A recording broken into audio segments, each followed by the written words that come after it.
Morning বন্ধুরা, ঘড়িতে সময় এখন সকাল 7:35। ছেলেকে রেডি করে নিয়ে এখন যাচ্ছি ছেলেকে স্কুলের বাসে তুলতে। ওর 7:40 থেকে 45-এর মধ্যে বাস ঢোকে।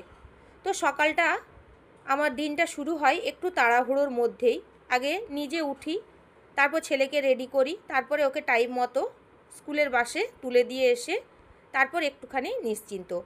সময়ের সঙ্গে সঙ্গে আমাকে দৌড়তে হয়, তো যতটা সম্ভব সময়ের আগে আগে কাজগুলো করে নেওয়ার চেষ্টা করি। তো চলো, নতুন একটি ভিডিও শুরু করলাম, তোমরা দেখতে থাকো। আশা রাখছি তোমাদের অবশ্যই ভালো লাগবে।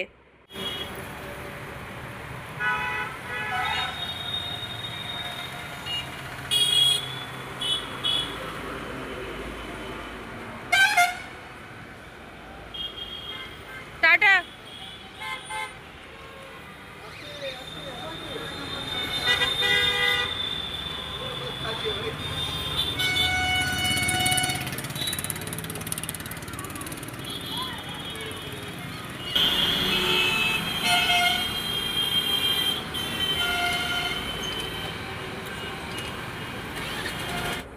ছেলেকে স্কুলের বাসে তুলে দিয়ে এলাম। বাস আজ ঠিকঠাক টাইমেই ঢুকে গেছে।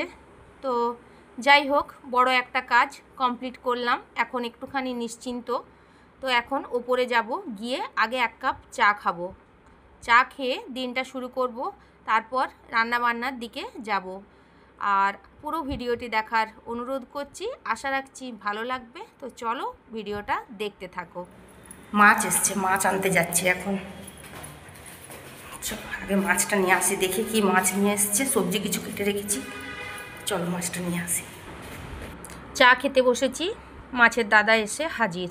আবার নিচে গেলাম মাছ নিতে। খাবো কি? ইলিশ আছে, ইলিশ। পাবদা মাছ আমার একদম ভালো লাগে। ও কি দেবে আমাকে তুমি? ইলিশ আছে, পাবদা আছে, রুই আছে, মাছ ভালো আছে মাছ। এটা কত ওজন হবে? 800। বাবা, মানে 1000 টাকা দাম হবে তো বোধহয়। নিলাম, কম করে দেবো, তুমি নেবে কি? তো আমি এইখানে দেখো এই কাটা মাছটা নিয়ে নিয়েছি। এইটাই ছিল, তো এটাই নিলাম। রুই মাছ ছিল, মাছটা কিন্তু খুব সুন্দর ছিল। আর আছে পাবদা, আর একটা ইলিশ আছে। ইলিশ হচ্ছে 1200 টাকা কেজি। দাদা আমাকে অনেক করে ইলিশ মাছটা নিতে বলল, তো হেড অফিস থেকে না করে দিয়েছে। যাই হোক, আর এই হচ্ছে আমাদের বিড়াল মাসি। যখনই মাছওয়ালা আসবে উনি ঠিক এসে হাজির হয়ে যাবেন। যাই হোক, মাছটা আমার কাটা হচ্ছে, চলো কেটে নিয়ে উপরে যাই। এখানে দেখো মাছ নিয়ে চলে এসেছি। এই যে একটা কাটা বড় রুই ছিল, যে নিয়ে এসেছি। মাছটা এমনি ভালো আছে, বেশ টাটকা আছে। আর এইখানে দুটো মাথা দিয়েছে। ইলিশ মাছটা খুব লোভ লাগছিল, বাট এখন ইলিশ মাছ নেবো না। যাই হোক, এটা এখন ভালো করে ধুয়ে পরিষ্কার করি। চলো তাড়াতাড়ি রান্নাটা করে নিই। আর এইদিকে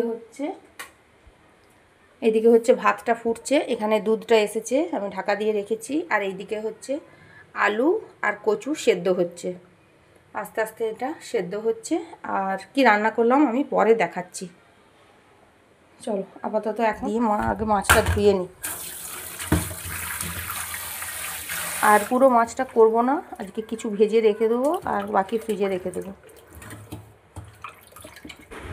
তো মাছটা আমি এখন জলে দিয়ে রেখে দিয়েছি, পরে মাছটা ধোবো, তার আগে আমি খেয়ে নিই। তো আজকে কুমড়োর তরকারি করেছি। তো কুমড়োর তরকারি নিয়েছি, অল্প একটুখানি আচার নিয়েছি, চানাচুর নিয়েছি, একটু নারকেল নিয়েছি, নিয়ে আর বসে গেছি মুড়ি নিয়ে খেতে। ছোটো ছেলে স্কুল গেছে, বড় ওর কাজে কোথায় বেরোলো, আর ওর বাবা গেছে ছোটো ছেলে স্কুলে। এখন আর ছেলেদের স্কুল বলবো না, কারণ বড় স্কুল থেকে বেরিয়ে গেছে, তো ছোটো ছেলেরই স্কুল। যাই হোক, উনিও নেই বাড়িতে, আমি এখন একাই। তো যাই হোক, এখন মুড়িটা খেয়ে নিই, খেয়ে নিয়ে রান্নার আরেকটু কাজ বাকি আছে, করে নিই। তো দেখো ঘড়িতে এখন বেজে গেছে 11:05। চলো এবার রান্নাঘরে একটুখানি যাই। এইদিকে দেখো, ওইখানে ভাত মার ঝরিয়ে রেখে দিয়েছি সাইড করে। এদিকে কড়াইয়ে মাছ ভাজা করেছিলাম, মাছের তেলটা আছে। বাকি রান্নাঘর পুরো পরিষ্কার করে নিয়েছি। দেখো পুরো পরিষ্কার হয়ে গেছে রান্নাঘরে। চলো কি কি রান্না করলাম একবার দেখিয়ে নিই। এখানে দেখো ডাল আছে, পেঁপে দিয়ে মুগের ডাল করেছি। আর এটা হচ্ছে চিংড়ি মাছের মালাইকারি করেছিলাম, কালকে করেছিলাম। আর একটুখানি আছে, এখানে 5-6টার মতো মাছ আছে, এটা মালাইকারি আছে। আর এইখানে করলাম, এখানে হচ্ছে কচু মাখা, কাঁচা লঙ্কা কাঁচা তেল দিয়ে। আর এখানে হচ্ছে মাছটা ভেজে দিয়েছি। এটা হচ্ছে ভেন্ডি আলু তরকারি, এটাও কালকের ছিল, অল্প ফ্রিজ থেকে বের করে রেখেছি। আর এখানে আজকে করলাম, এখানে ঘি করলা, আলু আর উচ্ছে দিয়ে ভাজা, এটাও 2 দিনের মতো হয়ে যাবে। আর এখানে হচ্ছে কুমড়োর তরকারি ছোলা দিয়ে। ব্যাস এই হচ্ছে আজকের মেনু। এখন দেখো করব এইগুলো একটুখানি পরিষ্কার। এই যে দেখো হালকা হালকা এখানে ছোপ হয়ে গেছে, এই যে পুরো, এই যে সাদাটার উপরে ভালো বুঝতে পারবে। এইগুলো একটুখানি কলিং দিয়ে পরিষ্কার করব। চলো আবার বসে পড়লাম কাজ খুঁজে খুঁজে কাজ নিয়ে। হ্যাঁ, কয়েকদিন ধরেই ভাবছিলাম যে রান্নাঘরে এই যে আমার ডোরগুলো আছে এইগুলো বেশ ভালোই নোংরা হয়ে গেছে। রান্নাঘর যেহেতু তেলের কাজ, তো ভালোই তেল চিটচিটে হয়ে গেছে, সেই সঙ্গে জলেরও দাগ। তো সাদাটা বেশ ভালো বোঝা যাচ্ছিল। তো আজকে সমস্ত কাজ কমপ্লিট করে নিয়েছি। ঘড়িতে তোমাদের দেখালাম সবেমাত্র 11টা বাজছে। তো রান্নাঘর পরিষ্কার হয়ে গেছে, রান্নাবান্নাও সব কমপ্লিট, তাই এই কাজটা নিয়ে বসলাম।